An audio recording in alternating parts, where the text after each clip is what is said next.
Good morning, ladies and gents.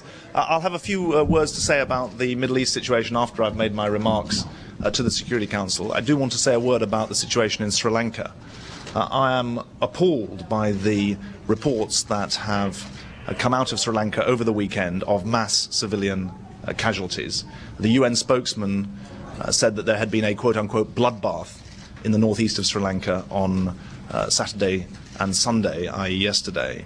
I've spoken to Foreign Minister Boglagama today and said that I need to speak to him later about these reports, because no one can be in any doubt that this is an issue that deserves the international community's attention. I will be meeting NGOs and UN representatives today with Foreign Minister Kushner to follow up the visit that we did there.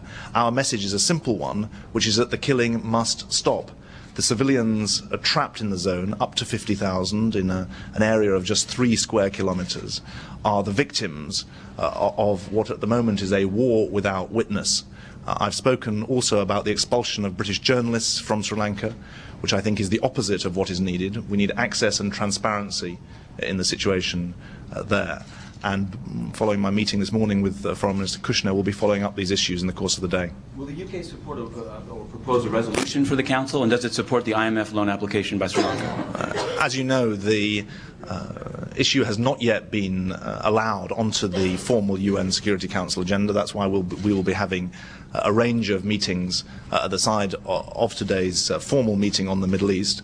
I believe very, very strongly that the civilian situation in the northeast of Sri Lanka merits the attention of the United Nations at all levels. The Secretary-General has already sent his representative to Sri Lanka. The lack of access for the UN and its agencies remains a major concern. How do you hope to persuade China, Russia, Vietnam and Japan, who don't want this on the agenda of the Council, that it should be? I think that the civilian catastrophe in the northeast of Sri Lanka speaks for itself, and the international humanitarian law to which we all sign up needs to be followed in spirit and in letter.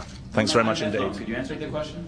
On the IMF loan? Sorry, in respect of the IMF, I think you'll find that the issue is not coming up at the IMF today. It's essential that any government is able to show that it will use any IMF money in a responsible and appropriate way. And as I explained in the House of Commons last week, I don't think that's yet the case. Question about the meeting today, please. Would you support any statement that does not mention the need to freeze any settlement activities? You'll know that the British position in respect of the freeze of settlement activities is very, very clear. We believe that that is a roadmap commitment and needs to be adhered to, and you'll hear the details of what I've got to say on that in just